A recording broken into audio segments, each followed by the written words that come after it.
Great. My name's Kiernan Brandt. We're here at the 2021 Range Cow Beef Symposium. Our next guest is David Schuler from Schuler Red Angus, Bridgeport, Nebraska area, and yeah, we'll dive right into it. You know, I think you focused a lot today, really capturing the importance of environmental adaptability and really matching your cows to the environment that they're going to be asked to perform in doing their job throughout their lifetime. Maybe just open up with some general comments about that and how that pertains to the overall goals of your operation. Yeah, I focused directly on the first part of my speech on getting the cow right first. Before we can make any selections on bulls and asking the right questions to our seed stock suppliers, we got to do our homework on our bulls that we have at home, or our herd we have at home.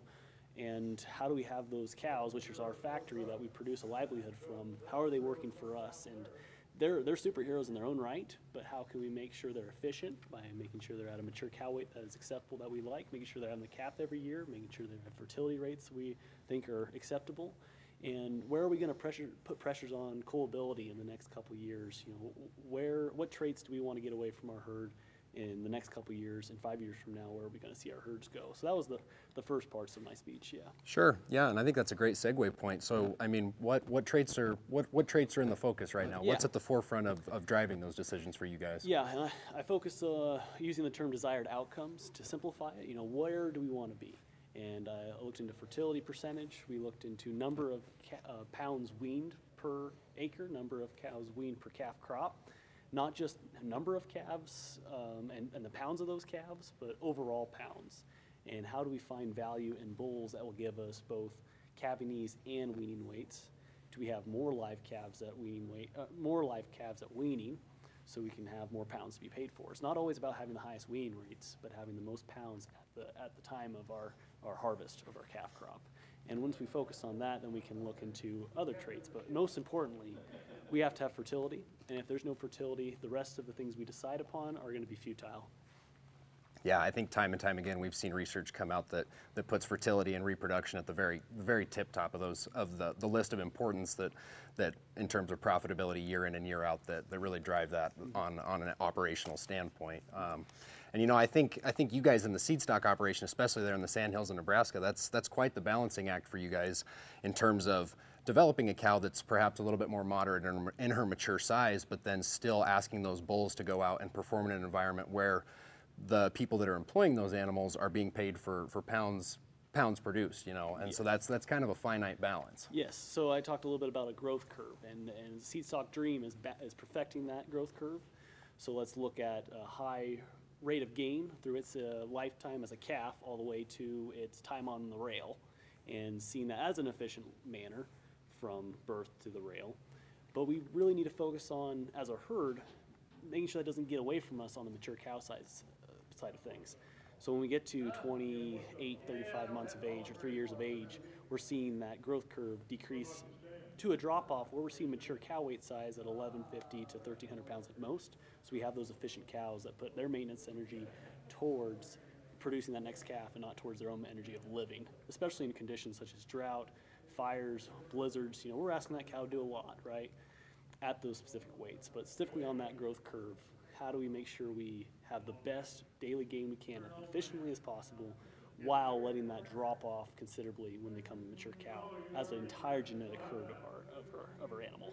Yeah, and I think as animal breeders, that's something that gets overlooked a lot, is starting with that key foundational component that's not necessarily maybe the flashiest animal on earth, but leaves you a lot of room to breed what you want and what your desired outcome is into that animal in a simple one generational breeding decision. Yep. And like currently you mentioned that you guys are putting a lot of emphasis on carcass traits, and maybe just touch on that a little bit and how you've incorporated that in some of these other things. Right, so once we have that cow figured out, we're going to work on the calf next. And when we work on that calf, we're going to look for those carcass traits. We're going to look at number of pounds. Pounds are king, that's what we're paid on. So like I said earlier, we're going to make sure we have those pounds at calf crop.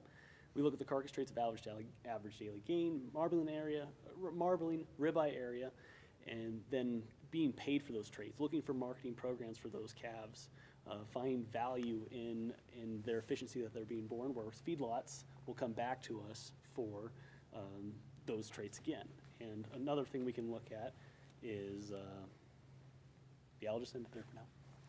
Well, and we can use that to kind of transition on to the third point that you guys kind of incorporate into your system, which is to get the bull right every time. So I always love to pick seed stock producers' brains about that very thing, because I mean, everyone's got that kind of mental equation, like what's the emphasis going to be on? How much emphasis do we put on EPDs versus genomics versus phenotype? Because I mean, all those things are really good tools and resources that we can use. I think everyone does it a little bit differently, and I'd love to just hear your philosophy. We had a great conversation in bullpen sessions of how to pick that right bull using all the things you asked, because we have a lot of tools at our disposal, and we must focus on simplifying that for people that can get confusing almost of how many things we can choose from, and having 100 and 200, 300 bulls to pick from just one supplier.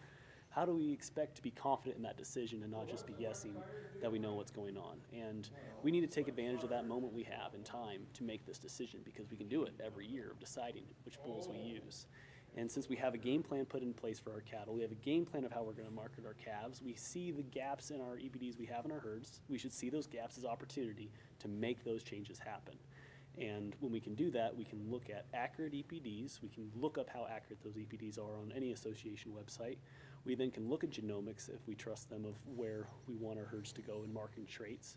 And we can ask our seed stock producers of where their trust levels are in certain traits. We can make a game plan of 10 to 15 bulls that we're interested in, and then they can supply feedback on if they know us well enough, kind of like a veterinary client relationship, a seed stock commercial relationship of having feedback between each other. Where a peak of that is where we can ask each other, which bulls do you think I should use? Or which bulls do you think I can buy at this price point? And going towards them and being confident with each other and building that trust, and that's the peak of the seed stock client relationship. And I just want to reiterate that we can make these decisions every time. And that's just really important, where we're present with our animals, noticing certain traits that we see gaps in our opportunities to feed more people in this world, using cow-calf being the first sector that we touch all the way to the consumer. Yep, absolutely, and that's one of the first points I make in the genetics talk I give at AI school. Is this is an industry where we don't have the luxury of being chicken breeders. We don't get a try again every 6 weeks. We get an opportunity by the time an animal's finished, every 1.5 to 2 years. So it's really important that we capitalize on those opportunities and make the most out of them. We have a lot of sectors in our industry, unlike other livestock industries out there, where we have different sectors. And I'm glad to be a part of that, of being a part of one of many industries that make American beef the best in the world, especially where we're from in the High Plains, and deciding together with feedback between those different groups, feedlots, packers, consumers, cow-calf producers. If we have that feedback within each other, we can have a discussion of these traits and EPDs and accuracies and genomics and indices, all of those tools at our disposal. We can make a decision that changes generational.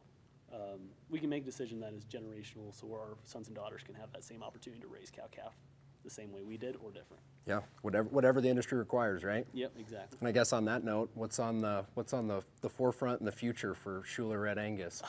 We are gonna get ready for a bull sale here in March. Start now after this deal, but I want to take back what I've learned here at Range Beef Cow and just work with my family on making the decisions, like you said, being present in every decision we make. So we're gonna get ready for the winter months and put cows on stocks and continue to make the land work for us and the cows be the factory that unites the world. Great. Well, we appreciate having you here. Thanks so much for joining us at Range Beef Cow. Thank you for having me. Yep.